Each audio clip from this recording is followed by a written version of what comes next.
ang bulaklak tuwi na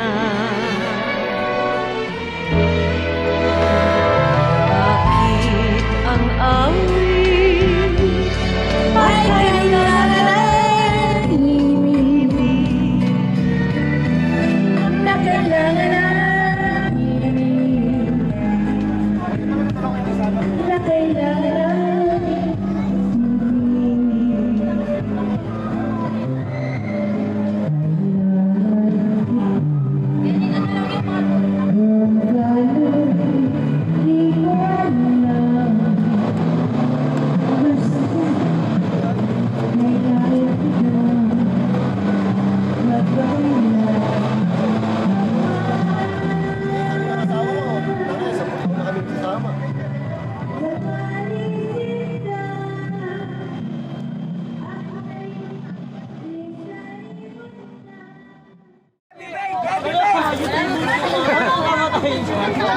Happy Day!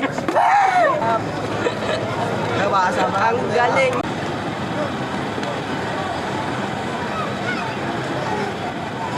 Sinama lang ako dati. 15 pa lang ako. Ilan taon ka na ngayon? Ha? 45 na ako. 45. 20 plus years ka ng deboto. Ako nagdala na ako nito. Tipol pa ako umuwi. Napaway ako. Hanggang sa napatay ko, sumuko ako. Hanggang ngayon, nagiinom pa ako. Partner, di ba walang piyata yun? Oo. Naman na lang ako misay. Umakot sa kanya. Kawalan Diyos, 2 taon na ako nasa laya. Kung samantalang laya lang. Pero kahit na. Kahit na, oo. Pero sa akin, pasalamat pa rin ako kasi pag sa loob, ang tagal. Nireset nga, 6 months eh. Walang hearing. Mas maganda yung nasa labas. Wala naman iba tutulong eh, siya rin eh.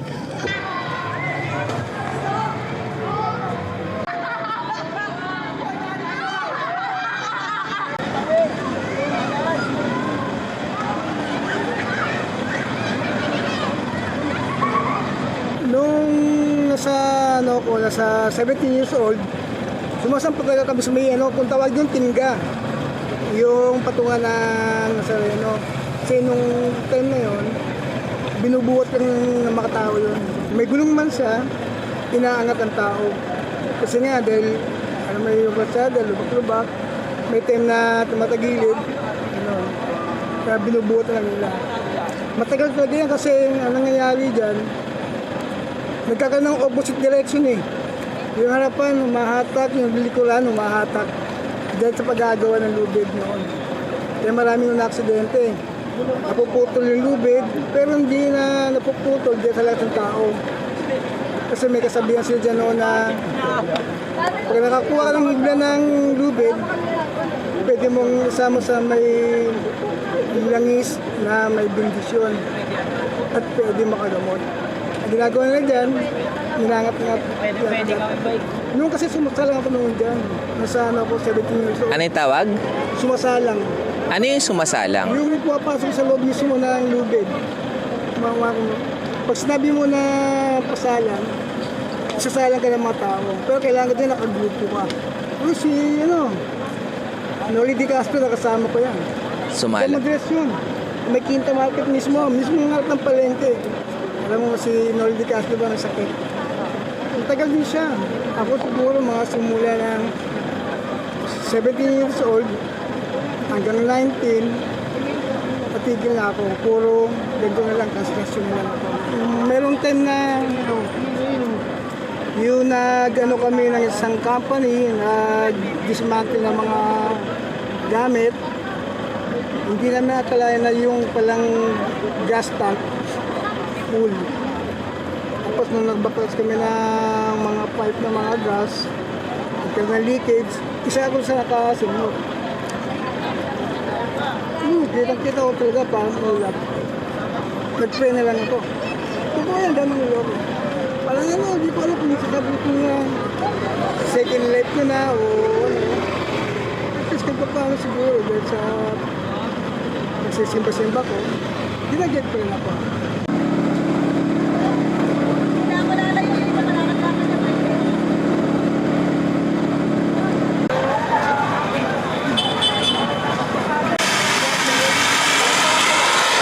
Ilan taon na kayo, JB dyan? 19 po. 2 years pa lang po ako. Ikaw? Kung ano lang po, nakarap. Anong nag-udyok sa inyo, bale? Ano po, nakahiligan lang po namin.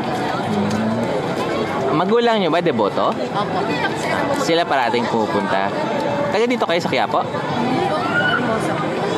Wala ko Kasi kaya nila gusto hipuin yung Nazareno kasi parang may wish o may ano. Meron na ba kayong ganon? Opo. Nahipon nyo na. Ano yung sayo? Sa akin po, sa akin papa yung buhay na. Sana ano, kasama ko po. Ano po, iniwan na po nila. Kami na lang po magkakapatid sa pagkakas. Sino kasama mo sa, sa inyo? Ano ko po, lola ko po. Tapos mga kapatid ko. Ilang kayo magkakapatid? Ano po, ani. Sa akin po kasi sa krus eh. Sinabi ko po kasi agis ako ilong. Tapos pag agis ako, iwaka po ako, bumulong ako. Kasi yun, nung binulong ko, parang hanggang sa pakiramdam. Parang gumanya po pakiramdam. Ikaw, nahawakan mo na? Hindi pa. Ano pong nagsimula? Paano kayo naging devoto? I mean, paano nagsimula yung paniniwala niyo sa Nazareno? Yung yung asawa ko is stroke. Nag-stroke siya. Tapos, inano ko siya dito, pinamanata ko siya dito. Gumaling? Matagal, bago namatay, 3 years siya na-stroke. Tapos kamamatay lang noong 2010.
Sa mga kamang nakita mo.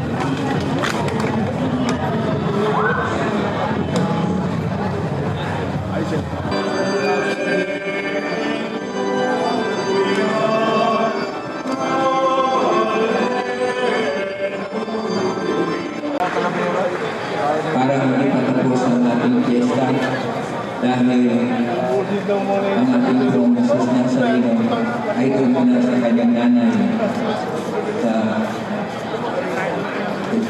sa simbahan ng San Sebastian. Nandun kasi ang nanay niya